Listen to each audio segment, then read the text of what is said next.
Subject क्या होता है? सिंगुलर सब्जेक्ट जिसको बोलते हैं अपन एक वचन। अगर मैं इसके सब्जेक्ट की बात करूँ तो ही होता है और सी होता है, इट होता है, नाम आ गया। और नाम कौन सा? सिंगुलर। सिंगुलर नाम आना चाहिए। फिर आप बहुत सारे नाम बोलेगा नहीं, ये सिंगुलर सब्जेक्ट होते हैं। ही लड़के के लिए यूज होता है, सी लड़की के लिए यूज होता है, इट किसी निजी वस्तु के लिए यूज होता है, और फिर नाम के लिए यूज होता है। क्लियर है सभी को?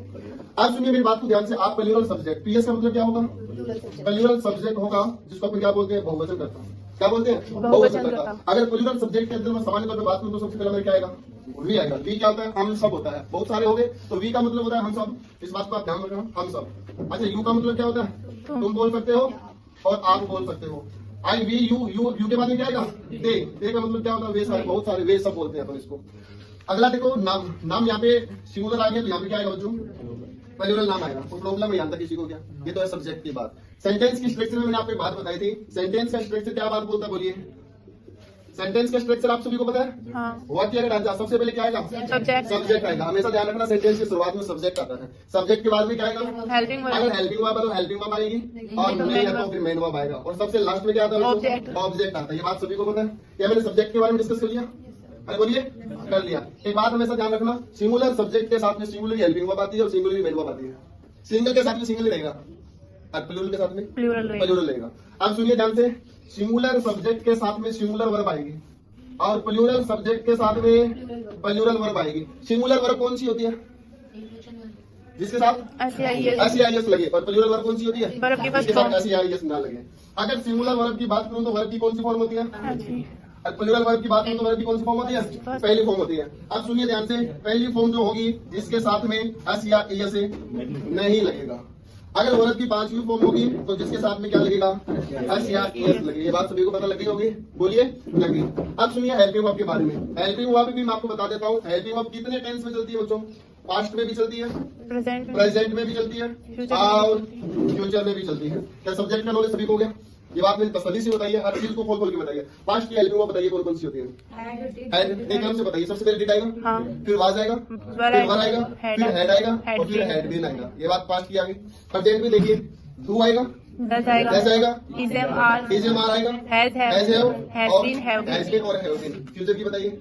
shall will shall be will be shall have been will have been। यही तो लगता था, ठीक है।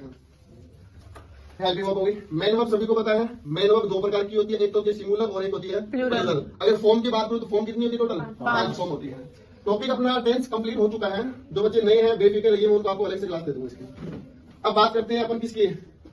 पैसिव वॉइस की। पैसिव वॉइस का मतलब क्या होता है? एक्टिव से किस में बदलना? पैसिव में। पैसिव से किस में बदलना? एक्टिव के अंदर। इसमें मैंने आपको 4 बातें बताई थी। पैसिव वॉइस हमेशा कौन सी फॉर्म में बनेगा? थर्ड फॉर्म में बनेगा। हमेशा वर्ब की थर्ड फॉर्म आएगी। कौन सी फॉर्म आएगी? थर्ड फॉर्म आएगी। दूसरी बात, ऑब्जेक्ट से पहले क्या आएगा? बाई आएगा। कितने परसेंट केसेस में? 99.99% केस में। 1% केस ऐसा है जहां पर क्या आएगा बच्चों? प्रीपोजिशन आएगा। ये बात समझ में आ गई? और ध्यान रखना, पैसिव वॉइस हमेशा हेल्पिंग वर्ब प्लस वर्ब की थर्ड फॉर्म में बनेगा। हेल्पिंग वर्ब प्लस वर्ब की थर्ड। क्या पैसिव वॉइस ऐसा हो सकता है कि प्रेजेंट वाला पास्ट में चला जाए? नहीं हो सकता। पास्ट है तो पास्ट में रहेगा, प्रेजेंट है तो प्रेजेंट में रहेगा, फ्यूचर है तो फ्यूचर में रहेगा। इस बात का भी आपको विशेष तौर से ध्यान रखना है।